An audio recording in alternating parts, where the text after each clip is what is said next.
بسم اللہ الرحمن الرحیم۔ شروع کرتا ہوں اللہ تعالیٰ کے نام کے ساتھ جو بڑا مہربان نہایت رحم کرنے والا ہے۔ حضرت انس رضی اللہ عنہ کہتے ہیں کہ رسول اللہ صلی اللہ علیہ وآلہ وسلم نے فرمایا، تم لوگ اپنی صفیں درست رکھو کیونکہ صف کی درستگی تکمیل نماز میں سے ہے، یعنی اس کے بغیر نماز ادھوری رہتی ہے۔ جابر بن سمرہ رضی اللہ عنہ کہتے ہیں کہ رسول اللہ صلی اللہ علیہ وآلہ وسلم نے فرمایا، تم لوگ اس طرح صف بندی کیوں نہیں کرتے جس طرح فرشتے اپنے رب کے پاس کرتے ہیں؟ ہم نے عرض کیا، فرشتے اپنے رب کے پاس کس طرح صف بندی کرتے ہیں؟ آپ صلی اللہ علیہ وآلہ وسلم نے فرمایا، پہلے اگلی صف پوری کرتے ہیں اور صف میں ایک دوسرے سے خوب مل کر جڑ کر کھڑے ہوتے ہیں، ان کے مابین کوئی خلا نہیں رہتا۔ حضرت عبداللہ بن عباس رضی اللہ عنہما کہتے ہیں کہ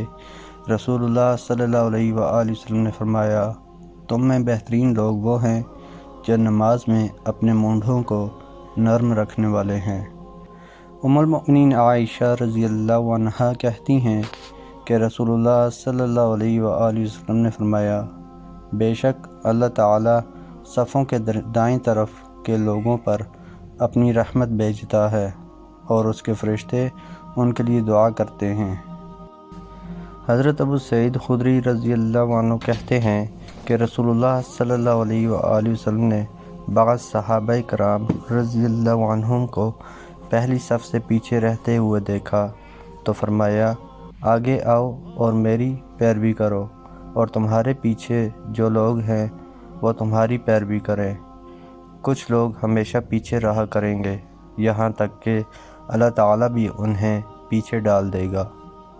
ام المؤمنین عائشہ رضی اللہ عنہا کہتی ہیں کہ رسول اللہ صلی اللہ علیہ وآلہ وسلم نے فرمایا، جو لوگ صف اول سے پیچھے رہتے اور اس سے اپنی عادت بنا لیتے ہیں، اللہ انہیں جہنم میں بھی پیچھے کر دے گا۔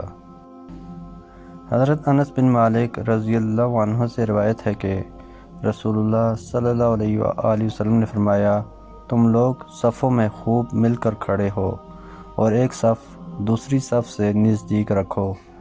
اور گردنوں کو بھی ایک دوسرے کے مقابل میں رکھو۔ اس ذات کی قسم جس کے ہاتھ میں میری جان ہے، میں شیطان کو دیکھتا ہوں، وہ صفوں کے بیچ میں سے گھس آتا ہے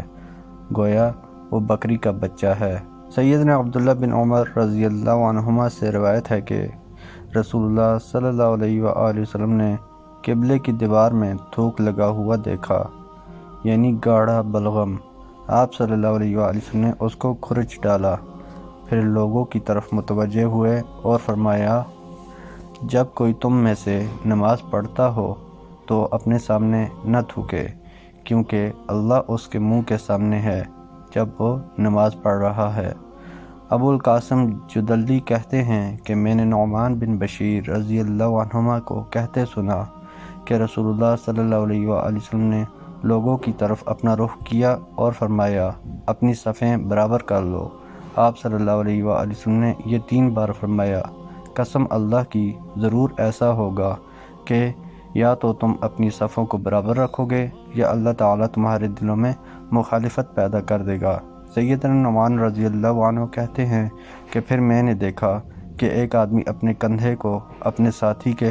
کندھے کے ساتھ، اپنے گھٹنے کو اپنے ساتھی کے گھٹنے کے ساتھ اور اپنے ٹخنے کو اپنے ساتھی کے ٹخنے کے ساتھ ملا کر اور جوڑ کر کھڑا ہوتا تھا۔ برا بن عازب رضی اللہ عنہما کہتے ہیں کہ رسول اللہ صلی اللہ علیہ وآلہ وسلم صفوں کے اندر ایک طرف سے دوسری طرف جاتے اور ہمارے سینوں اور مونڈھوں پر ہاتھ پھیرتے تھے، یعنی ہمارے سینوں اور مونڈھوں کو برابر کرتے تھے اور فرماتے تھے، صفوں سے آگے پیچھے مت ہونا ورنہ تمہارے دل مختلف ہو جائیں گے۔ آپ صلی اللہ علیہ وآلہ وسلم فرماتے تھے، اللہ تعالیٰ اگلی صفوں پر اپنی رحمت بھیجتا ہے اور اس کے فرشتے ان کے لیے دعائیں کرتے ہیں محترم دوستو، اللہ تعالیٰ سے دعا ہے اللہ تعالیٰ ہمیں ان حدیث پر عمل کرنے کی توفیق عطا فرمائیں، اللہ تعالیٰ ہمیں دونوں جہانوں میں کامیابیاں عطا فرمائیں، آمین یا رب العالمین۔ ویڈیو کو ثواب کی نیت سے زیادہ شیئر کریں۔ جزاکم اللہ خیرا کثیرا، والسلام علیکم ورحمۃ اللہ وبرکاتہ۔